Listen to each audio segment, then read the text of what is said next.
He was Tony Accardo's top enforcer for 10 years, but Tony killed him for making a stupid mistake. But the most chilling part of this story is not the brutal, medieval punishment he suffered inside a frigid meat locker.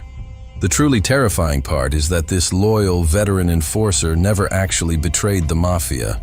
He was brutally executed, having his life slowly drained away in the pitch-black darkness over a simple, arrogant misunderstanding in a public restaurant. In this video, we are going to break down the tragic and horrifying end of William Jackson, a man known on the streets as Action Jackson. You are going to see exactly how an imposing, feared mafia veteran, a man who survived a decade of brutal street wars and ruthless underworld politics, made one fatal, careless miscalculation and the terrifying, silent message Tony Accardo sent to the rest of the criminal empire. To fully understand the staggering weight of this mistake, you have to transport yourself back to the cold, unforgiving streets of Chicago during the height of the outfit's absolute power. The city was a sprawling, industrial fortress, and the criminal underworld was completely dominated by a syndicate that operated with the ruthless efficiency of a Fortune 500 corporation. At the very top of this shadowy empire sat Antonino Accardo, widely known as Tony, or to those who feared him most, Joe Batters. Accardo was a man who had survived the chaotic, bloody era of the Prohibition gang wars by learning one fundamental, unbreakable truth. He learned that loud, flamboyant behavior, the kind that attracted newspaper headlines and federal investigations, was an absolute vulnerability. Accardo craved invisibility. He built an empire that generated millions of dollars every single week through illegal gambling, sprawling extortion rackets, and deep corruption within the labor unions. Yet he communicated exclusively in quiet whispers. In his world, there was no room for error, no room for hesitation, and absolutely no room for any interaction with law enforcement. The code of silence was not just a suggestion, it was the fundamental law of survival. To maintain this incredibly profitable empire, Tony Accardo required men who could enforce his will without asking questions and without leaving a trace. Enter William Jackson. On the streets, they called him Action Jackson. He was not a sophisticated white-collar criminal or a quiet accountant. He was a towering, physically intimidating mountain of a man, a feared loan shark, and one of the most reliable, heavy-handed enforcers on the Chicago outfit's payroll. For over a decade, whenever the bosses downtown needed a serious problem solved, they sent William Jackson. He collected the money, he enforced the strict rules of the street, and most importantly, he always kept his mouth completely shut. Because of his long track record of success, Jackson began to develop a colossal, blinding ego. He started to believe that his 10 years of flawless, violent loyalty made him completely bulletproof. He genuinely believed that he was an untouchable, indispensable asset to Tony Accardo. But he forgot the golden rule of the Chicago outfit. In Tony Accardo's insulated, paranoid empire, your past loyalty means absolutely nothing the very second your present behavior looks even slightly suspicious. The catalyst for Jackson's spectacular downfall came from the relentless, suffocating pressure of the federal government. During this era, the Federal Bureau of Investigation was aggressively escalating its war against organized crime, deploying new surveillance tactics and an extensive network of informants to tear down the syndicate from the inside out. They began targeting mid-level enforcers, looking for any sign of weakness. William Jackson, with his long criminal history and high-profile reputation on the streets, became a prime target for this federal strategy. The fatal sequence of events began when Jackson was indicted on a relatively minor, completely manageable criminal charge. For a veteran mobster, a minor indictment was simply the cost of doing business. The standard protocol was to call the syndicate's lawyers, post bail, keep your mouth shut, and prepare for a lengthy court battle. But the federal agents investigating Jackson decided to apply a different kind of pressure. They approached him directly, heavily pressuring him to flip and become a protected informant, offering him a clean slate in exchange for everything he knew about Tony Accardo's hidden empire. This is the exact moment where William Jackson, blinded by his own immense ego and completely misjudging his own intelligence, decided to play an incredibly dangerous game. He was insulted by the idea that the FBI thought he would simply roll over. But instead of completely ignoring the federal agents, turning his back, and letting his defense attorney handle the situation, Jackson made a catastrophic decision. He agreed to meet with the federal agents for coffee in a public, brightly lit restaurant. In his own mind, Jackson believed he was executing a brilliant, masterful stroke of counterintelligence. He sat down in the comfortable booth of the restaurant, ordered a cup of coffee, and smiled at the agents sitting across the table from him. Jackson was not actually giving them any real information about the mafia.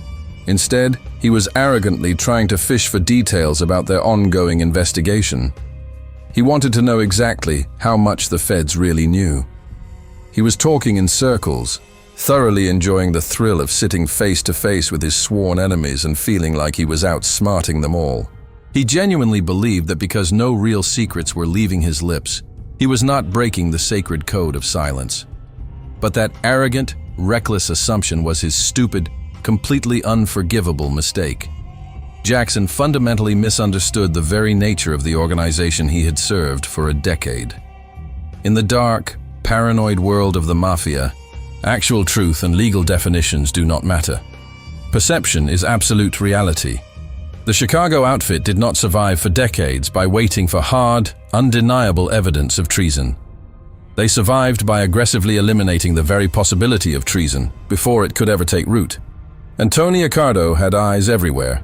It did not take long for someone to notice the hulking, recognizable figure of Action Jackson sitting casually in a restaurant booth, sharing a friendly cup of coffee, and engaging in an animated conversation with known federal agents.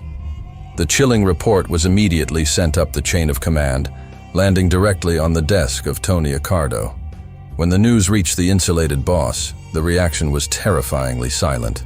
Accardo did not ask for a detailed explanation of the meeting. He did not care about Jackson's supposed brilliant plan to gather counterintelligence, and he certainly did not care about the 10 years of broken bones and collected debts Jackson had dedicated to the family. To Accardo, the mere visual image of his top enforcer sitting in a public place with the enemy was the exact same thing as singing a full confession to a grand jury. The sacred trust had been broken by the mere appearance of collaboration. The sentence was passed instantly. William Jackson was a radioactive liability that needed to be erased. The betrayal was incredibly swift and perfectly executed. Jackson was abducted right off the familiar streets of Chicago by the very men he used to call his brothers. The men he had trusted with his life suddenly surrounded him, their faces completely devoid of any emotion.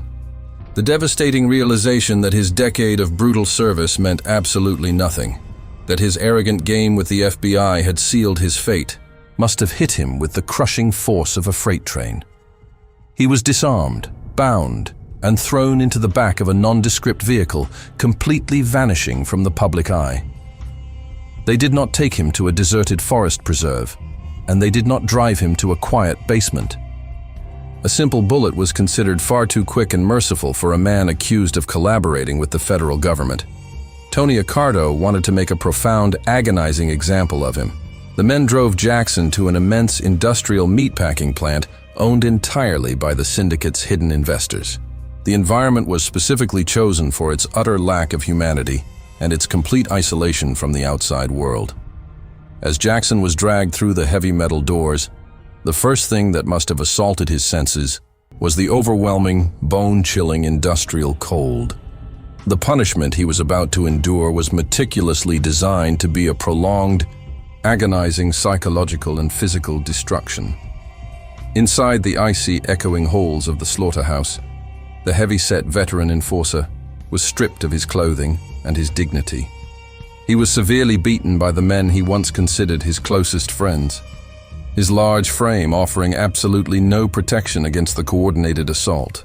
But the beating was merely the prelude to the true horror of Accardo's silent revenge. The men dragged the battered enforcer toward the center of the frostbitten room. Using heavy industrial chains and the facility's mechanical pulley system, they hoisted Jackson up into the biting air. With calculated, cold-blooded precision, They suspended the colossal man from a heavy steel meat hook, binding him securely and leaving him hanging alive in the absolute darkness of the meat locker. The sheer physical agony of the suspension was only matched by the terrifying, relentless cold that immediately began to sap the life from his body. But the true psychological torture lay in the agonizing interrogation that followed. The men who had hung him there did not just walk away. They tortured him relentlessly for 3 agonizing, unending days. They used heavy, brutal tools of the trade, systematically breaking him down piece by piece. They demanded answers. They demanded to know exactly what he had told the federal agents in that warm, comfortable restaurant.